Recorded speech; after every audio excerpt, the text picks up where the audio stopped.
Hey guys, welcome back. If you are new to the channel, make sure you subscribe, guys. I think we're up to 450 subscribers, so make sure you go back and subscribe. I think the channel has some pretty valuable stuff on it, and as you see by the title, I'm gonna show you guys where to find and how to calibrate particular sensors in the Microsquirt software, or it's TunerStudio. This will work with for the Megasquirt stuff, but I personally have Microsquirt, so we're gonna stick with that. How to do it in Microsquirt. Now the sensors I'm gonna be showing you how to calibrate is very simple on the Microsquirt, and I like it. So, couple things you have to calibrate in order to get your car even somewhat started. Intake air temp, TPS on your throttle, coolant temp sensor, which you guys can see there, and a map sensor. So, I have all these on the car. Of course, you guys know, if you're already on the channel, the car runs. But I want to show you guys where to find that in the software and how easy it is to do on Megasquirt products, guys.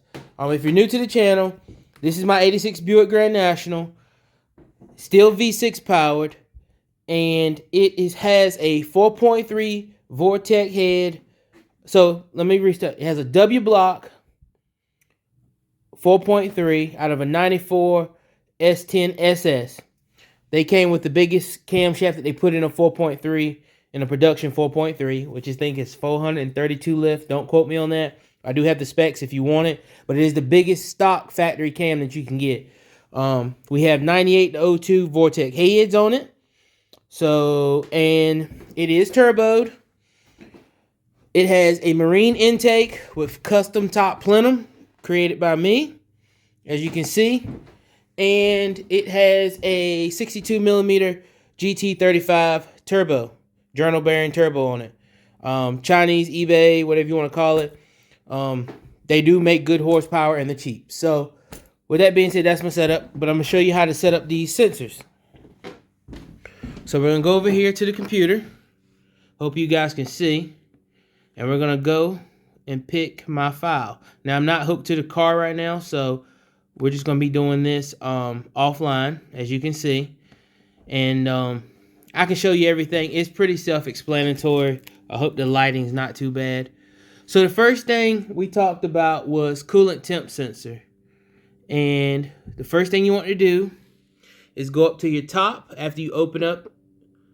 And this is the first thing you need to do before you try to do VE, timing table, or any of this. You want to go up to Tools. And then you want to scroll down.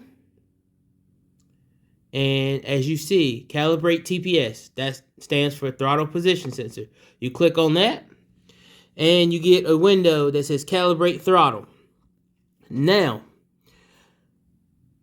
for some of you guys who already know how to do this, I know you guys are wondering, why is my closed throttle number higher than my full throttle number?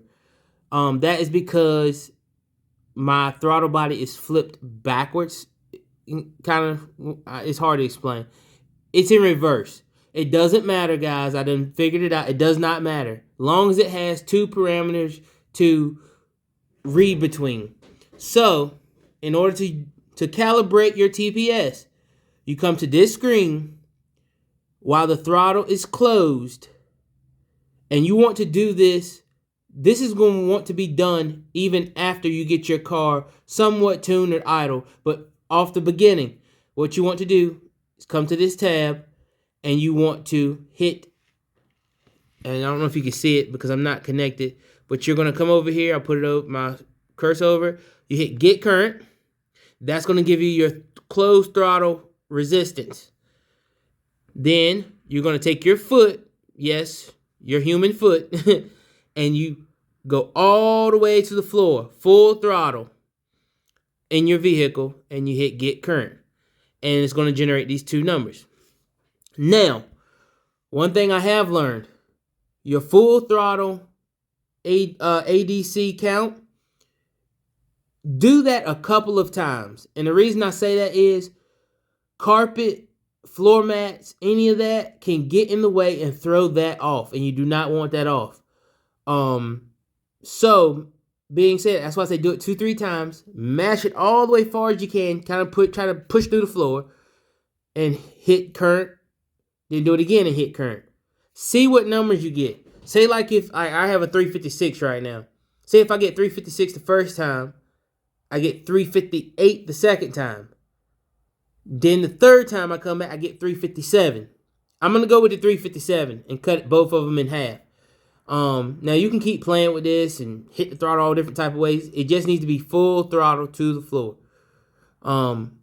If you're not even sure about that, have someone turn it or on the outside of the vehicle, and you know you're 100% throttle, and then hit get current. Once you get current, you're gonna come right here and hit accept. If your numbers are greater than mine because it's backwards, it's gonna say minimum is greater than the max. Are you sure you want to use these values? Yes, it's perfectly fine to use it in reverse. It just needs 2 parameters between to find out where you're at in your throttle. All right, throttle, easy as that. That's how you calibrate throttle. We're gonna go right back up here to tools. We're gonna come down to map. I love this about this. You don't have to have any data to set these up. So as you can see, I'm running a GM motor, but you can run any map sensors or whatever that you want. I'm running your standard 3-bar for boost map sensor, GM 3-bar map sensors. You can buy them everywhere. You can buy them on eBay, the parts store. Just make sure whatever you're using it for, you have enough KPA for your application. A 3-bar, I think, is good up to what, 30 pounds of boost. It's 30 pounds of boost. So, and I'll go back and show you guys. This is my, over there, the blue sensor with the vacuum line running to it. That is a 3-bar GM map. And that is a boost specific one. I don't know what they mean by that, but it's supposed to be for, especially for boost. They have regular 3 bars. They all work. I don't know. It was off eBay. You can buy them cheap. I think I only paid like $20 for it. It works. Yeah, I may kick it up later. But in order to set that up, stick with common sensors, guys. I can tell you that. Hit that arrow right there. And you can pick just about any common map sensor that you want. GM is always your go-to, guys. So I'm going to tell you, be honest with you, stick with what's in the computer. It makes life a lot easier. They do have an option that you can come up here and do custom, as you see right here.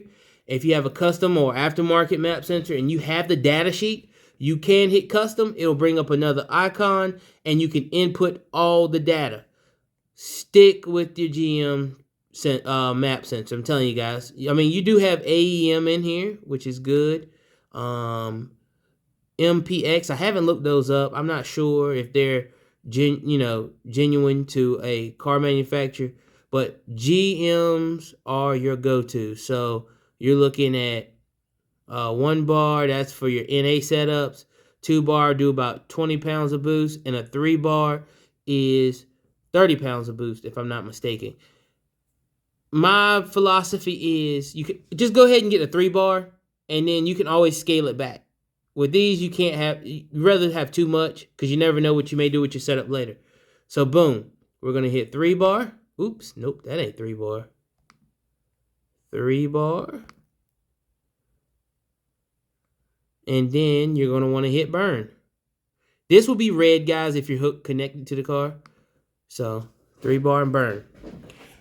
As you can see, it puts all the values in there for you for that particular map sensor. Nothing else to be done. Easy as that. If you pick an AEM, it's going to put the AEM numbers in there. So now your map sensor is calibrated.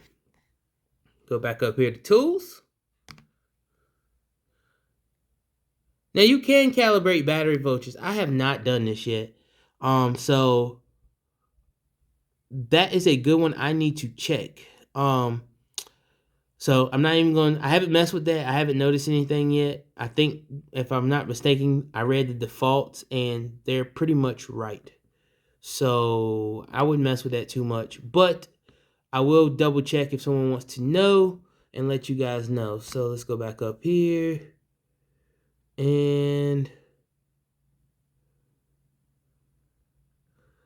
okay, so I said TPS. I mean, not TPS, coolant temperature sensor. You don't have to calibrate that one, but it has to be hooked up because it has to be able to read over here. And of course, this is reading 0 because I'm not hooked to the car. But you have to have one hooked up, and you don't have to calibrate that. You just wire it in. Every car is going to be the same. It's a 2-wire setup on this Microsquirt. It's a signal and a ground, and that's self-explanatory. That's not vehicle specific. So with that being said, that is how you calibrate these sensors in a Microsquirt. I just showed you guys where to go to and how to do it. It's simple as that, guys. I'm out. It's your boy Jordy B. We'll be back with another episode of how to do something in your Microsquirt controller. We're out.